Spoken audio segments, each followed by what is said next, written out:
Kalau semangat sungguh-sungguh, jadi semangat dan sungguh-sungguh, dan hilang kelelahan. Di hadapan kita sebuah karya tulis Muhammad bin Muhammad Abu Hamid Hujjatul Islam Al-Ghazali. Jadi yang kita baca ini, melihat namanya saja sakral. Beliau namanya Muhammad, ayahnya namanya Muhammad, kakeknya namanya Muhammad. Masya Allah.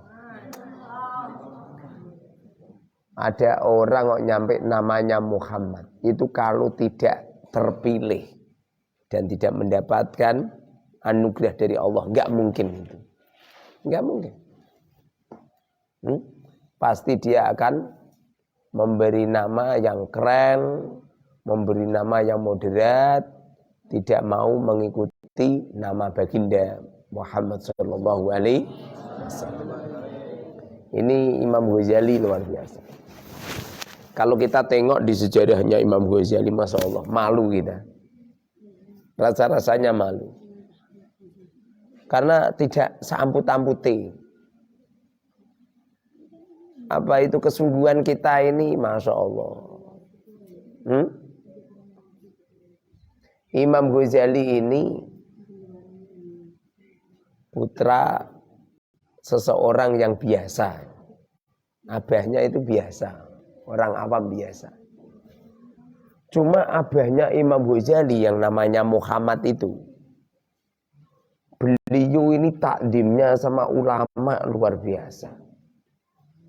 Hormatnya sama ulama luar biasa. Beliau tidak pernah berghibah kepada ulama. Beliau sering berkhidmah kepada ulama. Sepanjang hidupnya, kalau melihat ulama, melihat kiai itu takdim. Makanya kalau kita ini pengen putra-putra kita ini jadi ulama, syarat sahnya anak kita jadi ulama pertama kali adalah mahabbah dengan para ulama. Selama kamu benci dengan para kiai, udah, jangan hadapkan. Walaupun kamu pernah didolimi sama seorang kiai. Kamu pernah didolimi sama seorang kiai, lalu kamu benci kepada seorang kiai, udah, jangan hadapkan. Ayah saya ini seorang kiai, tapi ya kiai awam biasa, kiai desa. Tapi beliau itu takdimnya luar biasa sama ulama. Bahkan beliau ini kalau ketamunan habaib, ketamunan kiai, beliau ini kalau menyediakan minuman, ini antara orang awam sama kiai itu dibedakan. Apalagi yang datang habaib. Takdim bener. Jadi semisal membuatkan teh, orang awam dibuatkan teh pakai gelas kecil biasa. Ini habaibnya atau kiainya dibuatkan gelasnya gelas besar. Dan dibuatkan apa itu zaman dulu itu kopi yang diberi roti. Kopi tapi dalamnya diberi roti. Takdim. Makanya jangan heran seumpamanya putranya ayah saya itu alim-alim semua. Kakak saya Kang Hafid alim dan beliau menjadi kiai di Kalimantan. Kemudian saya punya adik Mustamir luar biasa, istiqomahnya luar biasa, pemecah rekor itu. Jamaah pemecah rekor di desa ini, Ustaz Amir. Ngandani dewe, ujian dewe, ngomati dewe, ngimami dewe, makmumi dewe, wiridan dewe, kultum dewe. Luar biasa. Sulit cari orang seperti itu, sulit. Punya adik namanya Khosiin, luar biasa alim dia. Beliau ada di Jakarta, jadi guru di sana.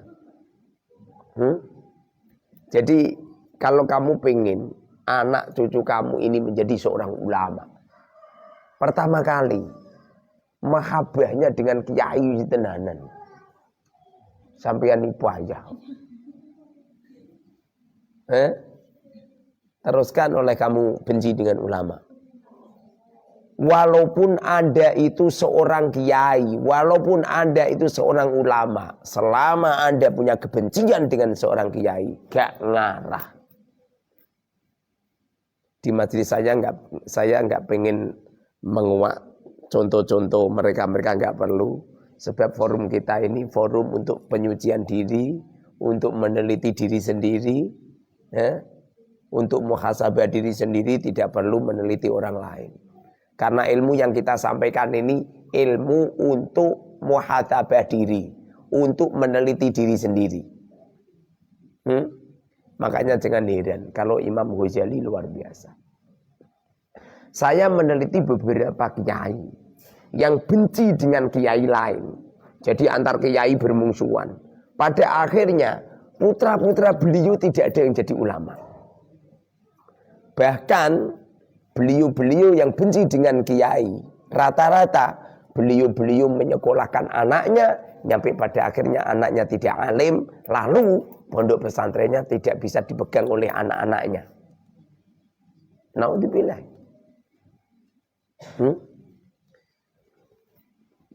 Ayahnya Imam Ghazali di waktu sudah mulai sakit-sakitan, beliau berwasiat kepada seorang ahli sufi. Berwasiat, apabila aku mati, tolong rawat anak saya, didik anak saya. Saya punya harta sedikit, gunakan untuk merawat anak saya. Dilalah kersane Allah, abahnya Imam Ghazali wafat. Di saat itu Imam Ghazali masih kecil-kecil.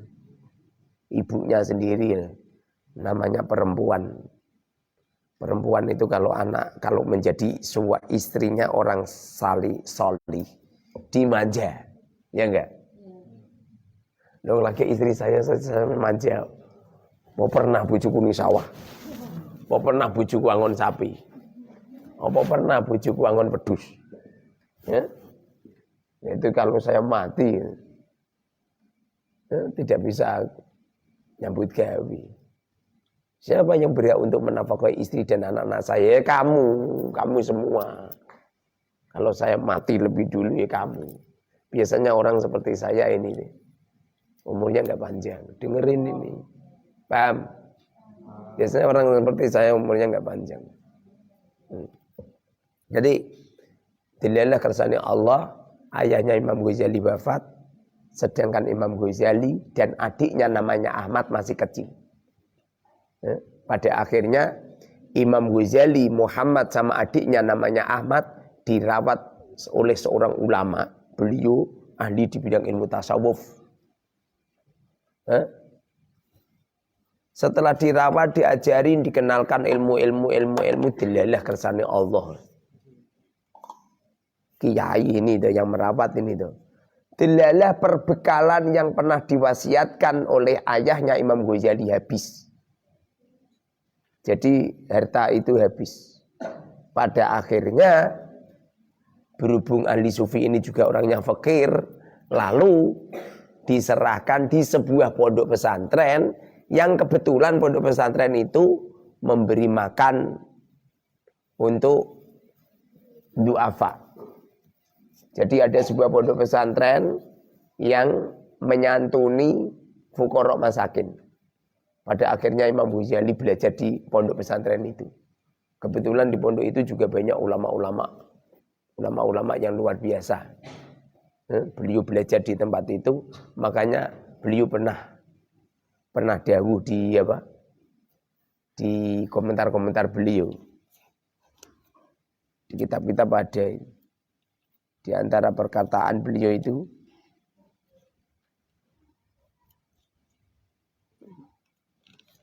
yang artinya itu tolabnal ilma. Saya itu menuntut ilmu. Pertama kali menuntut ilmu itu dalam rangka golek mangan. Jadi saya nuntut ilmu itu dulu itu tadinya itu tidak karena apa? Tidak karena mencari ikhlas karena Allah, itu tidak. Saya nuntut ilmu itu karena ligoirilah. bukan karena Allah, karena golek mangan. Pada akhirnya ilmu setelah saya pelajari mengarahkan aku untuk mencari ridhonya Allah. Ini bukti bahwasanya mencari ilmu itu jangan menunggu ikhlas. Kapan ikhlas kamu? Nuntut ilmu kok nunggu ikhlas? Memang nuntut ilmu itu harus dipaksa semacam ini. Harus dipaksa semacam ini. Yang sampeyan nuntut ilmu kadang-kadang melihat live saya, ambek glangsur, ambek turu, tidak sopan. Bagaimana akan mendapatkan keberkahan ilmu? Kalau panjenengan semua pengen mendapatkan ilmu, caranya ya caranya dengan akhlak yang mulia, pakaian yang rapi, yang bagus, ya, pakai busana yang bagus. Kalau punya imamah, pakai imamah, pakai serban, menghadap ke kiblat dalam keadaan suci, menghadap ke kiblat dalam keadaan suci, mendengarkan sambil memaknani. Insya Allah sedikit demi sedikit. Kalau cerita tentang Imam Ghazali banyak sekali. Nanti saya akan cerita tentang keberadaan beliau sedikit demi sedikit. Yang pasti Imam Ghazali itu termasuk ulama kontemporer di zaman itu. Sebagian ulama mengatakan beliau adalah mujaddid, ulama pembaharu yang otaknya yang luar biasa. Karya-karya tulis beliau ini 300 lebih. Lalu sampean kan nulis judul itu bingung ya mana. Ini beliau itu karya tulisnya ini banyak, 300 lebih. Yang paling besar itu Ihya Ulumuddin. Ihya Ulumuddin ini ditulis ini selama 10 tahun. 10 tahun itu hafalan. Gak kaya sampean. Karya tulismu oleh mengepek. Bukan hafal. Oleh jiplak-jiplak, oleh nyolong-nyolong ngalor ngidul. Nyolong-nyolong karya tulis ulama lain lalu buat tulisi liseh, sah-seh. Imam Ghazali itu berkelahiran pada tahun sekitar 450 Hijriah. Berarti sekitar 1000 tahun yang lalu beliau lahir. Beliau wafat sekitar tahun 505. Berarti umur beliau berapa coba?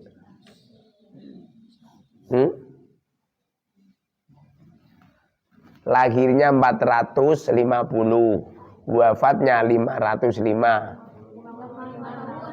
55. Rata-rata ulama-ulama yang alim-alim itu umurnya pendek. Kalau saya tidak alim. Biasanya orang seperti saya sing kesergeben ngaji nyampe keblebasan jam 12 biasanya umurnya gak dawa biasanya. Biasane.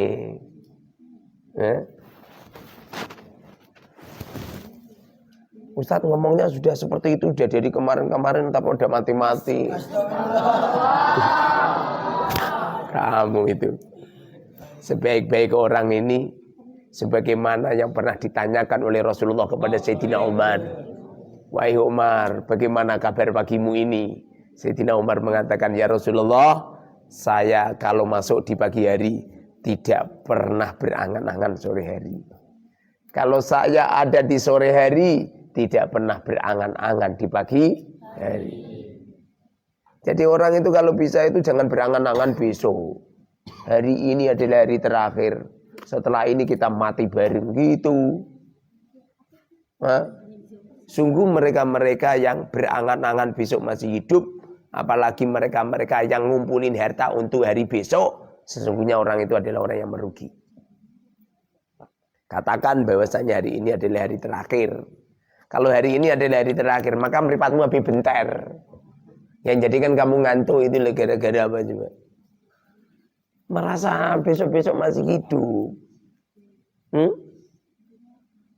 Jadi Imam Ghazali itu umurnya 55. Konon cerita di waktu beliau hampir wafat. Beliau diberitahu oleh Allah Subhanahu wa taala akan kematiannya. Akan kematiannya. Di waktu beliau pengen wafat, beliau nyuruh sama adiknya. sama adiknya untuk mengkafani. Jadi di pagi hari beliau kan sholat subuh dulu. Jadi beliau mandi dulu, setelah mandi sholat subuh, setelah subuh beliau menyuruh kepada adiknya Ahmad untuk menyiapkan kain kafan. Di waktu itu beliau setelah apa? Setelah sholat, kemudian beliau tidur, miring kanan, kemudian meletakkan kain di organ tubuhnya, nyuruh. Pada akhirnya di pagi hari beliau wafat dalam keadaan husnul khatimah. Orang itu kalau sholih, tahu kehidupannya, nanti bagaimana itu ngerti. Kenapa kamu nggak tahu nanti bagaimana? Karena mata hati kamu yang buta. Ini kamu mengikuti kajian saya, benar-benar istiqomah, benar-benar insya Allah keputuh teman. Ini yang kita ji ini karya tulis seorang ulama waliyun min auliyaillah. Karya tulis ini adalah karya tulis yang sudah ditasihkan Kanjeng Nabi. Dulu ada seorang ada seorang raja yang mengumpulkan Ihya Ulumuddin pengen dibakar. Dilalah kersane Allah, beliau di malam hari mimpi bertemu dengan Rasulullah. Di waktu itu ada Imam Ghazali di sampingnya. Lalu Imam Ghazali mengatakan, ya Rasulullah, orang ini loh ya Rasul yang pengen membakar karya tulisku. Lalu Rasulullah mengambil cambuk, dicambuk itu, cepret. Masya Allah, saking sakitnya, jerit-jerit dia. Nyampe terbangun dia. Di waktu terbangun, Masya Allah, punggungnya penuh dengan darah. Pada akhirnya di pagi hari beliau nggak jadi membakar Ihya Ulumuddin. Padahal tadinya pengen membakar. Seumpama Ihya Ulumuddin ini tidak keramat, sudah punah dari dulu ini. Kenapa bisa seperti itu? Karena banyak penghina-penghina, pencela-pencela Ihya Ulumuddin. Mereka mengatakan Ihya Ulumuddin adalah kitab bohong, kitab palsu. Banyak hadis-hadis maudhu dan lain sebagainya. Banyak ulama-ulama memimpikan Ihya Ulumuddin ini menjadi yang luar biasa. Semoga saja ilham yang telah diilhamkan oleh Allah di dalam qalbu kami di malam hari, di hari yang sangat sakral, hari Selasa ini hari yang terpilih. Tiada seorang yang alim kecuali akan diwafatkan di hari Selasa. Semoga masuk di hari Selasa ini kita diberkahi oleh Allah Subhanahu wa taala. Di hari ritualnya para orang-orang yang ritual, di hari orang-orang yang melakukan wirid-wirid, orang-orang yang dicinta oleh Allah Subhanahu wa taala. Romo Yai Maimun nate dawuh, orang alim itu wafat di hari Selasa. Beliau bilang gitu. Pada akhirnya beliau wafat juga di hari Selasa. Beliau wafat di hari Selasa. Semoga saja kita semua dibaikan nama Allah Subhanahu wa taala. Al-Fatihah bil qabul wa tamami kulli sul wa ila hadratin Nabiyil Mustafa Muhammadin sallallahu alaihi wasallam. Usan khassa ila hadrati Syekh Al-Alim Al-Alamah As-Sufi Al-Wara Muhammad bin Muhammad Al-Ghazali. Al-Fatihah. Alhamdulillahirabbil alamin. Iyyaka na'budu wa iyyaka nasta'in. Ihdinas siratal mustaqim. Shiratal ladzina an'amta 'alaihim. Kajian saya ini bisa panjenengan ikuti, tidak harus tepat waktu jam 12. Jadi panjenengan bisa mengikuti kajian saya nanti kapan-kapan. Di pagi hari di setel bisa, di siang hari bisa, di lain-lain hari bisa. Cuma mungkin kajian saya tidak seperti kajian-kajian yang lain. Saya membaca kitab ini akan lebih hati-hati dan saya menerangkan pun hati-hati pula. Sehingga tidak seperti kajian-kajian yang lain. Dan kami semoga saja barokah kita membaca Ihya Ulumuddin. Allah senantiasa menghidupkan ilmu agama di dalam kalbu kita. Sebagaimana yang dikatakan oleh Rasulullah sallallahu alaihi wasallam. Rasulullah bersabda, "May yuridillahu bi khairan yufaqihu fiddin." Barang siapa yang Allah menghendaki orang itu dikehendaki menjadi orang yang baik, yufaqihu fiddin, maka orang itu akan dipahamkan ilmu agama. Bila Allah itu mencintai kepada kamu semua dan kamu dijadikan oleh Allah menjadi orang yang baik, yufaqihu fiddin, akan dipahamkan ilmu agama. Tapi kalau Allah sedang murka kepada seseorang dan Allah tidak begitu senang dengan seseorang, maka orang itu tidak dipahamkan ilmu agama. Aku wasiatkan kamu semua pelajari ilmu agama ini dengan baik, lalu sebarlah. Sebarlah. Jangan menunggu kamu nanti kalau sudah boyong salah. Jangan menunggu besok-besok salah. Saat ini harus disebar. Saya menggunakan media sosial ini dalam rangka untuk penyebaran ilmu agama.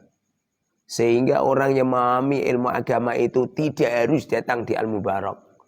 Mereka-mereka yang memahami ilmu agama ini bisa dengan mengikuti kajian live saya. Atau mungkin mereka tidak harus jam-jam segini. Karena jam-jam ini seperti ini jam-jam istirahat. Panjangan-panjangan juga pengen bekerja. Bisa panjangan mengikuti kajian saya nanti pagi. Baru disetel. Atau mungkin pas istirahat. Ini keramatnya media sosial. Kalau saya berani mengatakan wujudnya HP, wujudnya internet, wujudnya Google, wujudnya Facebook, wujudnya YouTube, wujudnya Twitter, wujudnya TikTok dan lain sebagainya, itu bagian daripada rahmatan lil alamin. Kasih sayangnya Allah Subhanahu wa taala kepada kita semua, kepada semesta alam. Ini akan baik dan jeleknya tergantung kita. Di sini musannif memulai karya tulisnya dengan Bismillahirrahmanirrahim. Karena tidak ada sebuah karya tulis yang tidak dimulai dengan Bismillahirrahmanirrahim. Kecuali karya tulis itu ajdam. Dicabut keberkahannya. Kenapa di Arba'in tidak ada Bismillah? Ada. Di mana Ustaz? Saya letakkan di gurunya. Jadi yang ngajar Arba'in biar baca Bismillahirrahmanirrahim. Arba'in saya itu tidak ada bismillahnya, memang kami sengaja. Karena itu pelajarannya untuk anak-anak kecil dan anak-anak kecil itu sering menelantarkan kitab. Kadang disubek-subek, kadang dibuang di tong sampah, sehingga tidak kualat dengan bismillah itu. Memang kami sengaja. Makanya contohnya sering saya pakai bismillah. Pasti saya kalau ngajar Arba'in pasti contohnya bismillah. Memang kesakralan Arba'in itu ya bismillah itu. Bahkan urutannya pakai bismillah. Di sini Imam Ghazali menulis pakai Bismillahirrahmanirrahim. Ini sengaja kami maknani dengan makna bahasa Indonesia, tidak pakai bahasa Jawa. Karena satu, santri Al-Mubarak beraneka ragam bahasa. Banyak santri-santri yang enggak paham bahasa Jawa. Nomor dua, saya kajiannya ini di dua alam. Satu di alam nyata dan di alam maya. Maya dan nyata. Di alam nyata kamu-kamu yang kami hadapin, di dunia maya yaitu teman-teman yang ada di media sosial. Wabil khusus untuk teman-teman YouTuber yang mengambil video saya, silakan saya halalkan. Siapapun Anda ngambil video saya halalkan untuk kajian Ihya Ulumuddin. Insya Allah saya baca istiqomah terus menerus nyampe khatam. Mendapatkan sanad dari saya Ihya Ulumuddin, nggak usah menunggu khatam. Cukup kamu beli Ihya Ulumuddin lewat saya. Nanti di kitab itu ada sanad saya dari guru saya, dari gurunya guru saya, terus nyampe Imam Ghazali. Apakah harus beli kitab? Enggak. Terus Ustaz datang kemari. Tapi kalau kamu nggak bisa datang kemari, cukup beli kitab Ihya Ulumuddin lewat saya. Nanti saya selipin sanad, sehingga kamu punya sanad Ihya Ulumuddin. Bismillah, panjenengan lihat aja sambil memaknani. Yang bisa menulis memaknani, yang nggak bisa menulis ya mendengarkan aja. Bismillahi dengan menyebut nama Allah Ar-Rahman yang Maha Pengasih, Ar-Rahimi lagi Maha Penyayang. Di sini musannif mengawali dengan bacaan Bismillahirrahmanirrahim. Bismillahi dengan keagungan Allah. Sebagian ulama mengatakan ismi ini uluwun. Ada yang mengatakan wasmun. Ada yang mengatakan Bismillahi itu artinya dengan menyebut nama Allah, artinya wasmun. Ada yang mengatakan Bismillahi itu artinya adalah dengan keagungan Allah. Kalau kamu melihat di kitab Fathul Mu'in, makna daripada ismun itu uluwun.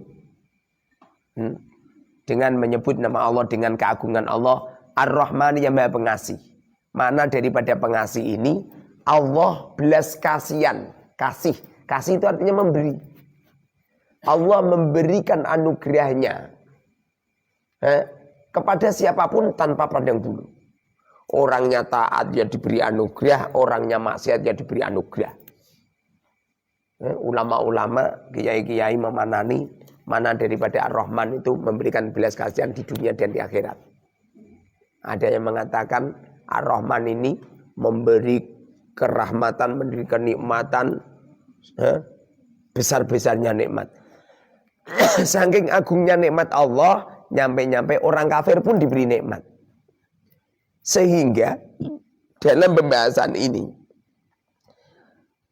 Allah memberikan nikmat kepada siapapun itu tidak pandang bulu, berpun tidak pandang bulu. Bukan, sangat salah kalau ada orang ngomong gini, kalau kamu pengen diberi rezeki sama Allah, kamu harus sholat, kamu harus bertakwa, kamu harus tidak boleh, jangan maksiat, salah gitu. Karena yang diberi kenikmatan oleh Allah tidak harus mereka taat. Alah wong kafir-kafir do lemu-lemu do suge-suge. Wong sing andi maksiat sing ngombe-ngombean congyang. Sing malam hari di tempat-tempat diskotik. Subuh-subuh untuk ngitung duit untuk 7 juta. Bahkan artis-artis, bahkan mereka-mereka yang malam harinya konser. Yang disewa sama pejabat-pejabat. Itu loh. Mereka-mereka yang disewa sama saudagar-saudagar kaya. Semalamnya itu ada yang 50 juta, ada yang 100 juta. Mereka juga bisa kaya. Itu bukti bahwasanya Allah mempunyai sifat Rahman. Rahmannya Allah, kasih sayang Allah tidak pandang bulu. Siapapun akan dikasihi oleh Allah, tidak memandang mereka ahli taat atau ahli maksiat. Paham sampai sini? Jadi nggak pandang bulu Allah itu. Makanya nggak bener itu. Sampeyan sedekah pilih kasih. Gelem sholat ora? Kalau gelem sholat tak beri makan. Tapi kalau kamu nggak mau sholat nggak usah beri makan. Dulu Nabi Ibrahim pernah diingatkan, pernah pernah dilokno karo Gusti Allah. Gara-gara apa coba? Ada orang Majusi minta makan kepada Nabi Ibrahim, tapi Nabi Ibrahim tidak memberinya. Lalu Allah pun menurunkan wahyu. Hei Ibrahim, orang itu bertahun-tahun tidak pernah menyembah sama saya saja tak beri makan. Kamu yang tidak menciptakan mereka jadi mangan rabu mangan. Setelah itu Nabi Ibrahim mencari ketemu. Ayo.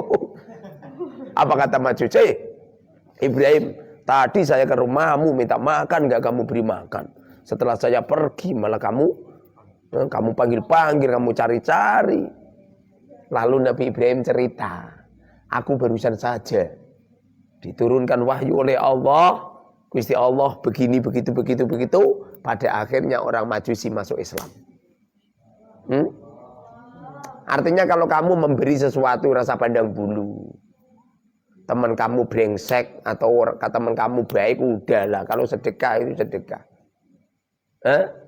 Kecuali zakat loh. Sebagian ulama mengatakan zakat itu khusus untuk orang taat. Orang Islam. Zakat atau diberikan orang kafir. Seperti orang kurban itu. Untuk orang Islam. Kurban itu ritual taat atau diberikan pada orang kafir, salah. Sebagian ulama seperti itu.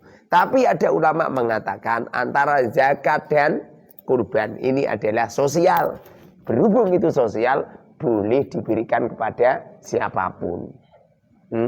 Tidak harus mereka adalah orang orang Islam. Ini makna daripada Ar-Rahman. Kemudian mana Ar-Rahim? Ar-Rahim ini zat yang memberikan kasih sayang. Zat yang memberikan sayang. Kalau Ar-Rahman yang Maha Pengasih, Ar-Rahim yang Maha Penyayang. Artinya penyayang ini Allah itu sayangnya banget karo kawulane, nyampe-nyampe yang taat diberi surga. Nyampe-nyampe yang ahli maksiat diresiki dhisik ning neraka, dikumbah, diucek-ucek. Setelah diucek-ucek dijur-jur ning gone neraka, nak wis resik lagi diunggahke ning swarga. Makanya mata kamu yang sering melihat wanita di media sosial, yang sering melihat video-video porno, nanti kelak di akhirat dicuci dulu biar nggak kotor, diogrok-ogrok, dikumbah dulu. Kamu yang sering mengeluarkan sperma tanpa kau masukkan di versinya istri kamu, bagaimana memasukkan di versinya istrinya? Wong bojo wedung duwe. Teruskan kelak di akhirat gara-gara dosa itu akan dibersihkan oleh Allah. Barang mabedio pengen ditusuk-tusuk. Dengerin ini. Sehingga dikopiok dulu di neraka, setelah di neraka diangkat. Ini makna daripada Ar-Rahim. Mana Ar-Rahim itu artinya Allah belas kasihan kepada hamba dengan adil. Yang maksiat dilempar ke neraka, yang taat dimasukkan di surga. Makna daripada Rahim. Makanya sebagian ulama mengatakan makna daripada Rahim adalah kang welas asih dalam akhirat bloko. Allah punya kasihan di akhirat, yaitu hanya kepada orang-orang yang mukmin. Yang tidak mukmin tidak. Beda di waktu Rahman, di waktu hidup di dunia.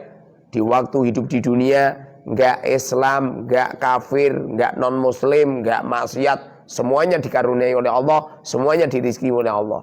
Kalau masalah mangan nikmat, tidak cuma orang Islam saja. Orang kafir pun makan juga nikmat.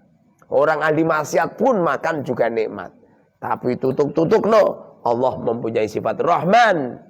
Yang taat akan dibalas dengan surga, yang maksiat akan dibalas dengan neraka, yang kafir dan munafik akan dimasukkan di neraka selama-lamanya. Paham? Bismillahirrahmanirrahim. Ahmadullah, Ahmadu, aku memuji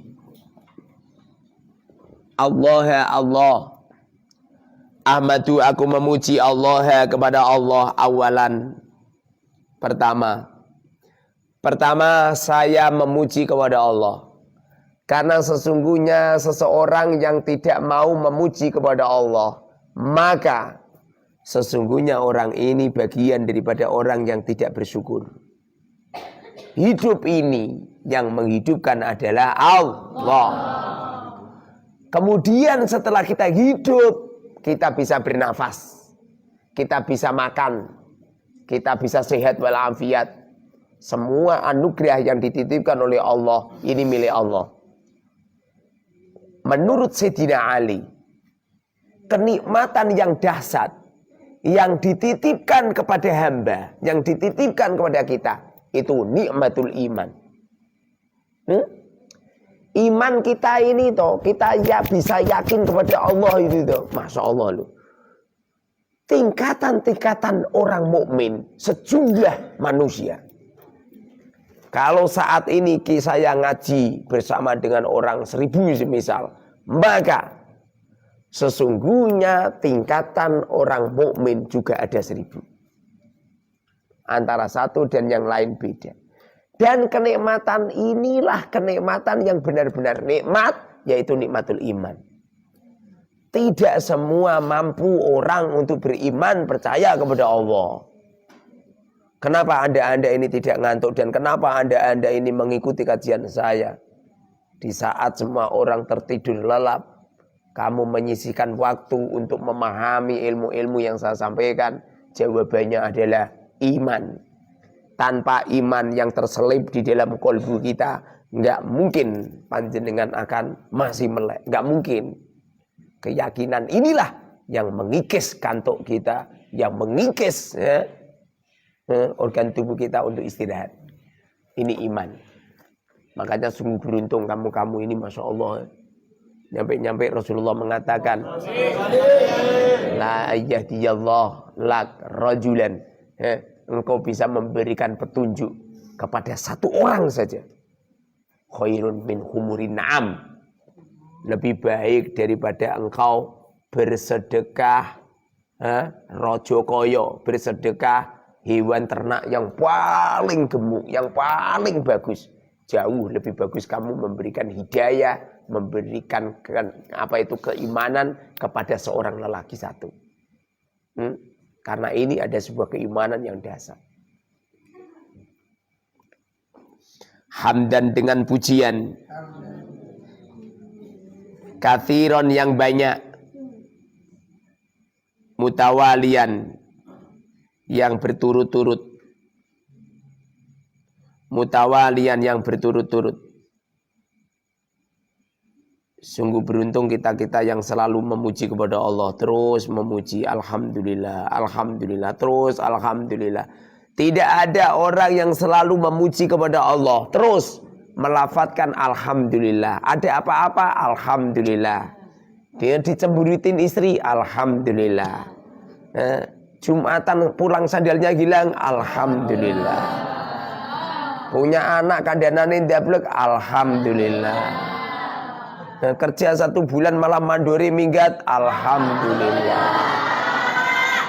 Punya penyakit diobati ora sembuh-sembuh. Alhamdulillah. Mripate wis ngantuke pol malah ngajine malah saya semangat. Alhamdulillah. Kamu bisa alhamdulillah terus menerus. Insya Allah jadi kiai alhamdulillah. Insya Allah kenikmatan yang telah dititipkan oleh Allah akan ditambah. La in syakartum la azidannakum. Kalau kamu ini bersyukur, terus bersyukur, akan ditambah kenikmatannya. Akan ditambah kenikmatannya. Kalau gak percaya buktikan. Kamu ini loh yang malam hari bisa bangun semacam ini, menimba ilmu dengan saya. Mendengarkan apa-apa yang telah ditulis oleh Imam Ghazali. Lalu kamu amalkan, nanti pagi toh hatimu bahagia. Apalagi mau mengistiqomahkan terus menerus, Masya Allah. Yang jomblo akan cepat dapat jodoh. Yang bodoh akan dialimkan oleh Allah. Yang sakit akan disembuhkan oleh Allah. Yang fakir akan dikayakan oleh Allah. Yang hina akan dimuliakan oleh Allah. Yang banyak dosa akan dirontokkan dosanya oleh Allah. Yang takdirnya di neraka insya Allah akan dirubah menjadi surga. Yang mendapatkan murka insya Allah diganti mendapatkan kasih sayang dari Allah.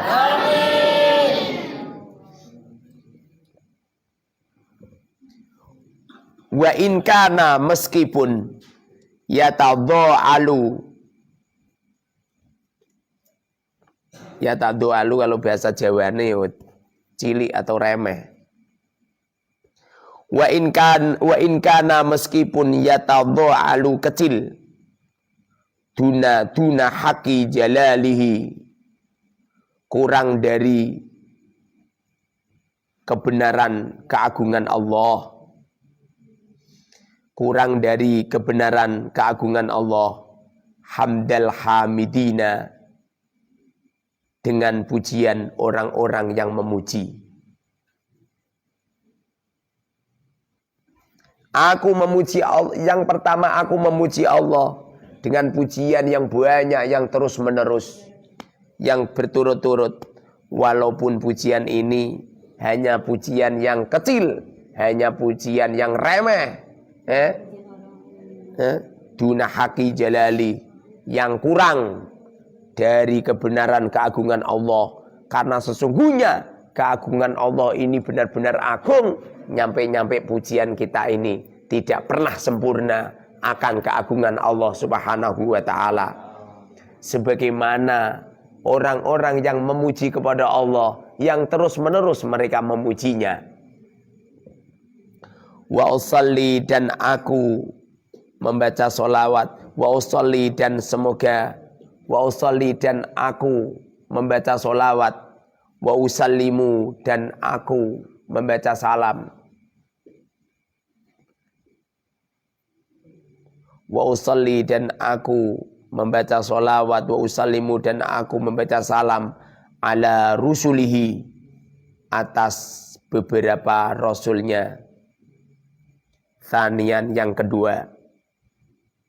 Yang pertama aku memuji kepada Allah. Yang kedua aku membaca sholawat dan salam. Maksud Imam Ghazali seperti itu.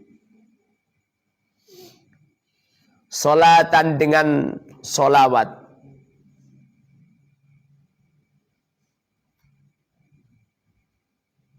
Tastaghriku, yang meratai.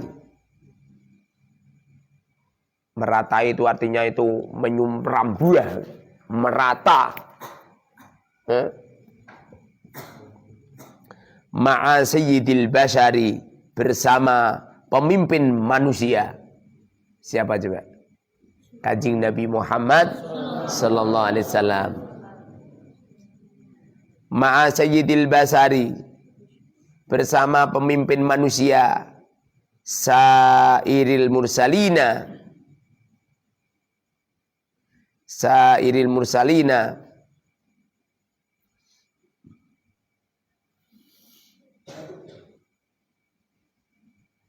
semua para rasul.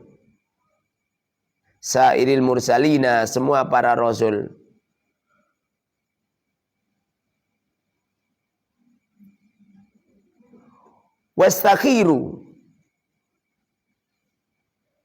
Wastakhiruhu ta'ala. Wastakhiru, dan aku memohon.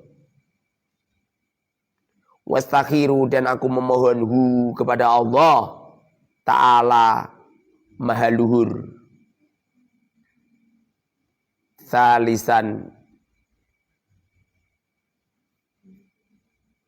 yang ketiga. Tadi nomor 2 itu beliau membaca sholawat salam. Semoga terkucurkan di pangkuan baginda Sayyidil Basar, pemimpinnya manusia, dan sumrambah, meratai semua para nabi. Kemudian yang nomor 3 adalah beliau memohon kepada Allah Subhanahu wa taala fima, pada sesuatu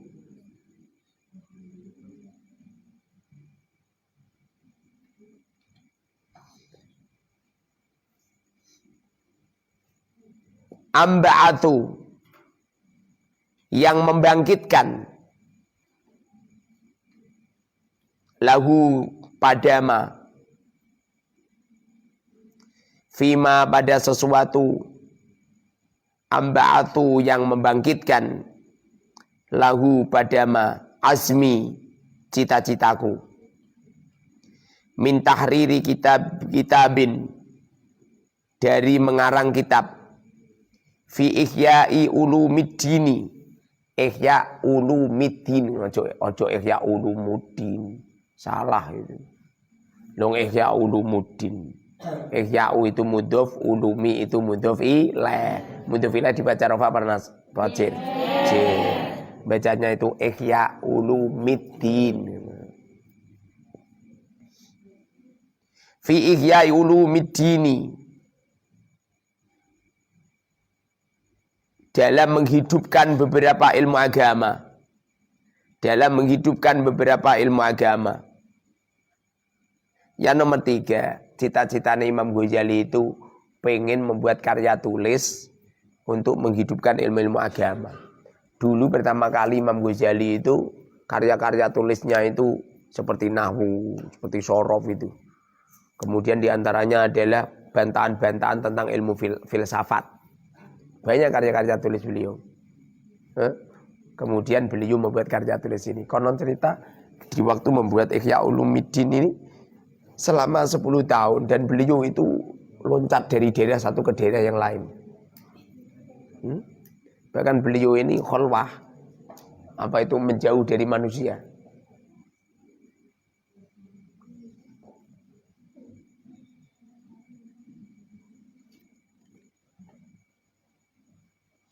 Wa antadibu, dan aku menentang.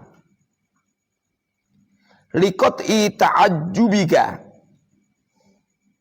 untuk memutus kesombonganmu. Rabi'an, yang keempat. Ayyuhal adilu, wahai pencela, wahai orang yang mencela.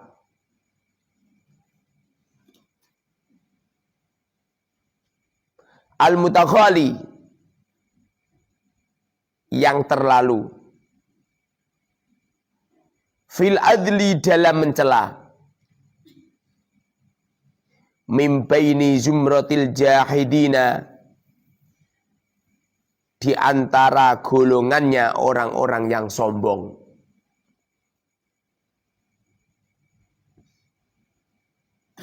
Imam Ghazali ini niatnya adalah pengen membuat karya tulis dalam rangka untuk menentang mereka-mereka yang telah mencela, mereka-mereka yang telah sombong.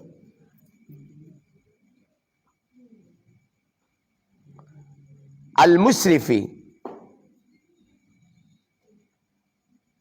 yang berlebihan.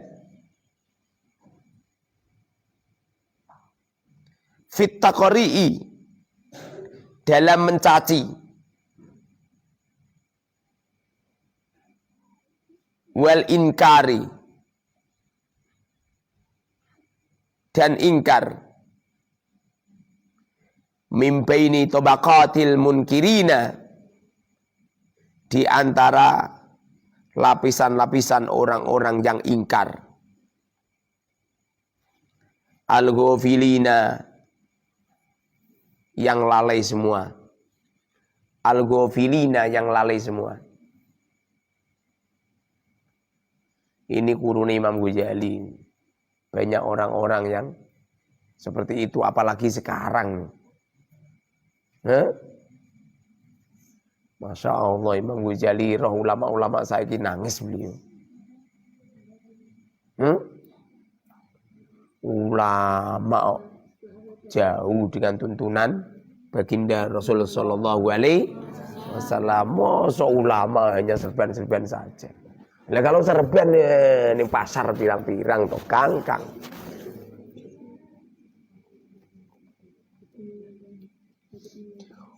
Falakot halla, maka sungguh benar-benar terlepas.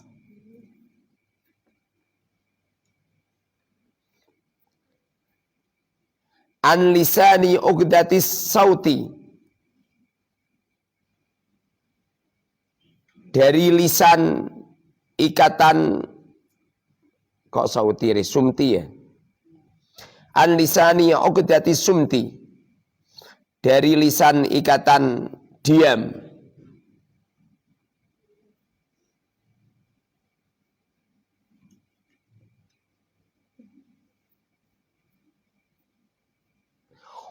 Falakot halla, maka sungguh benar-benar terlepas an lisani uqdatis sumti, dari lisan.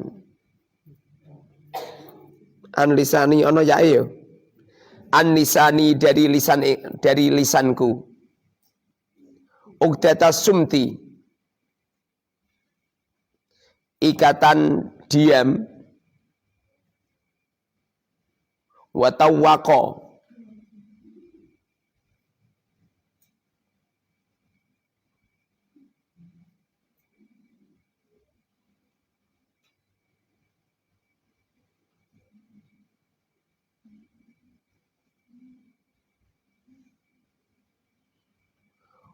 watawwaqa, dan mengalungkan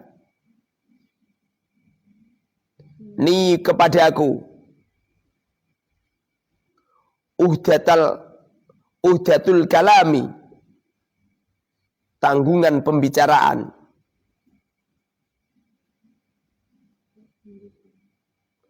Wakiladatan nutki,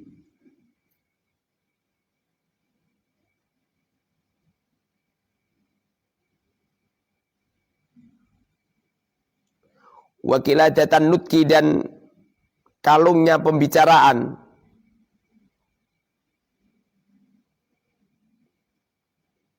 Ma anta selama kamu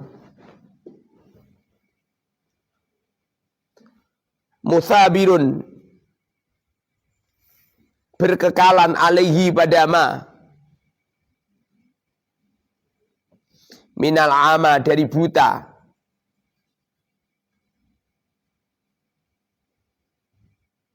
anjaliyatil haqi dari kebenaran yang nyata.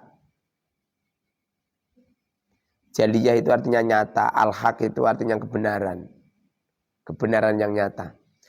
Saya memanani ini toh ngelatih kamu ini ahli ilmu bahasa.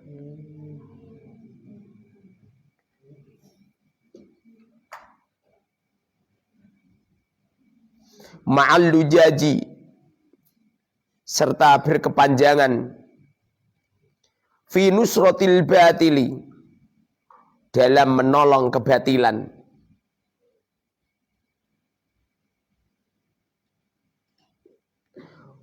Wa tahsinil jahli dan membaguskan kebodohan.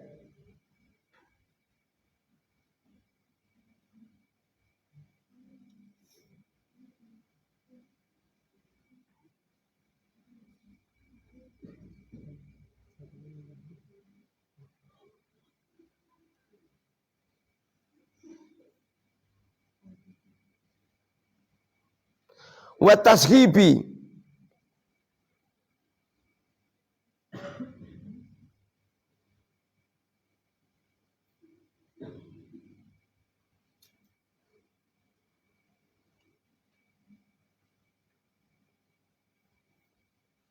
sahuba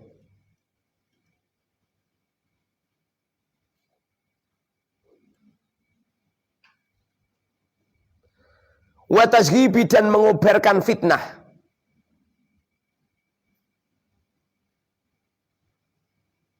Alaman kepada seseorang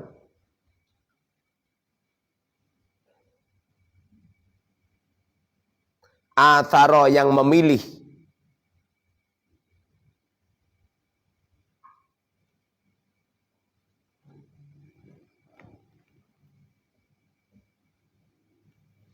alaman kepada seseorang atharo yang memilih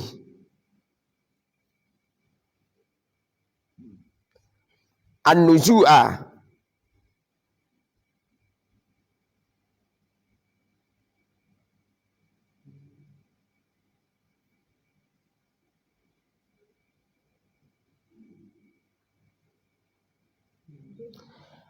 an-nuzu'a mencabut qalilan sedikit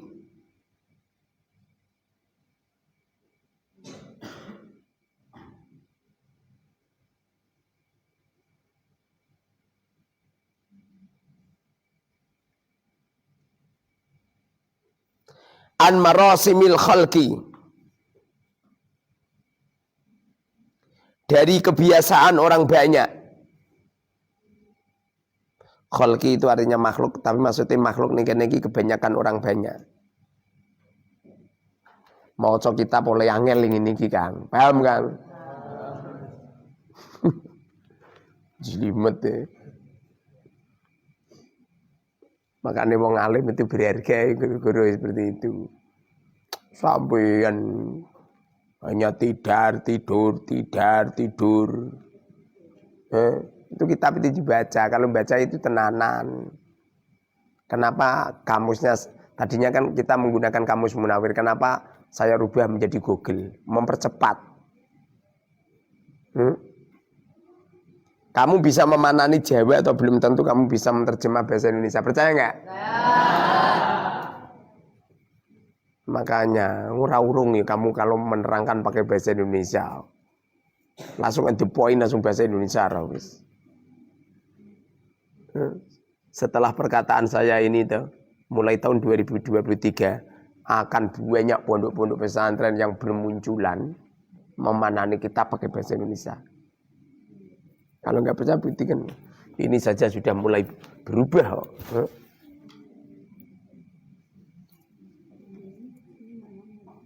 Wamala dan condong, mailan dengan condong, yasiron yang sedikit. An mulazamatir rasmi, dari menetapkan kebiasaan,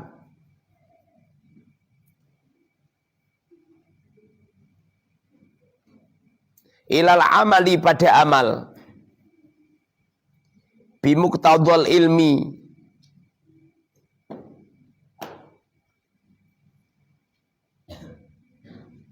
bimuqtadul ilmi dengan ilmu yang dikehendaki.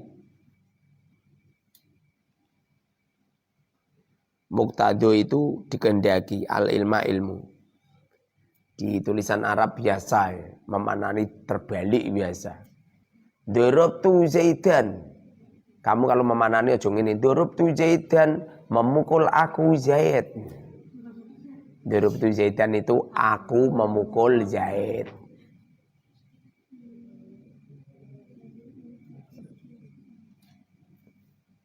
Toma'an, mengharap, fi nailima,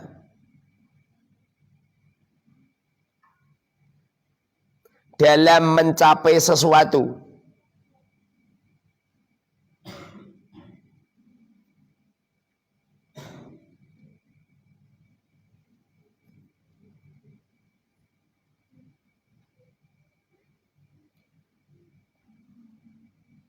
fi nailima ta'abbuduhu Allahu ta'ala bihi min tazkiyatin nafsi.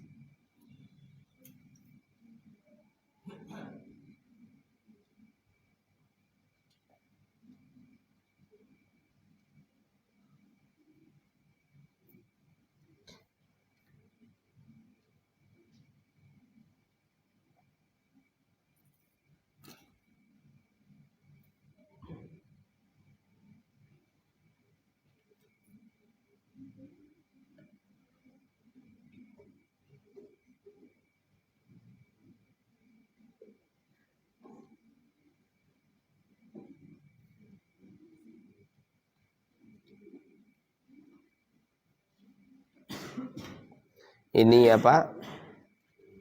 Ihya ini atau lafat-lafatnya ini banyak yang keliru. Saya pernah uji coba meneliti. Bukan ihya-nya keliru itu enggak, percetakannya. Makanya kalau membaca kitab semacam ini harus punya perbandingan kitab ihya banyak. Jangan cuma satu. Kadang-kadang mana ora ono, ning gone kene ono. Kadang-kadang berbentuk isim, ning kene fiil. Dulu saya mondok itu kan, kalau bahasa masail, kalau itu punya banyak cetakan. Jadi Bajuri cetakan Tuha Putra, Bajuri cetakan Darul Fikr, Bajuri cetakan apa itu Darul Ihya, Bajuri cetakan ini. Jadi bisa membandingkan. Ini juga gitu. Ini kalau kamu enggak cerdas membaca, kamu keliru. Sebab orang berbicara kitab itu pakai bahasa fushah, pakai bahasa fasih. Tapi kalau orang ngomong Arab itu di Timur Tengah itu ngomongnya itu ya pakai apa? Amiyah. Pakai bahasane wong umum, sehingga cara melafadzkannya pun acak-acakan. Kadang-kadang rofa dibaca nasab, kadang-kadang jer dibaca min inti ini. Man anta kok min inti. Ini saya nanti sistem ngajinya enggak banyak-banyak, sedikit. Paling berapa menit gitu. Kok 1 jam ya? Masya Allah.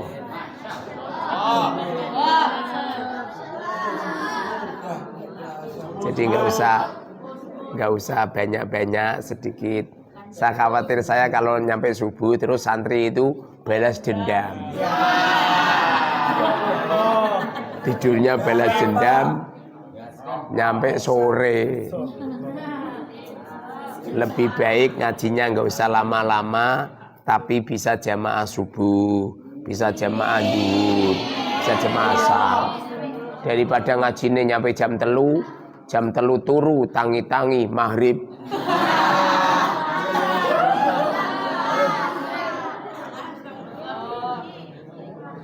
Saya baca ini dalam rangka pelatihan memaknani. Kalau di sini ini namanya ilmu lughut. Makna itu di kamus lewat Google. Saya kalau cari makna itu lebih banyak lewat Google, bukan enggak. Lewat Google. Kebetulan saya dulu kalau memaknani kitab itu pakai bahasa Jawa. Bismillah kelawan nyebut asmane Allah Rahmani kang paring nikmat kelawan gede-gede nikmat.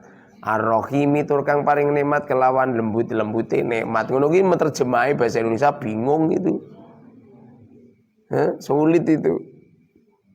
Semoga saja kita bisa istiqomah. Istiqomah sungguh-sungguh.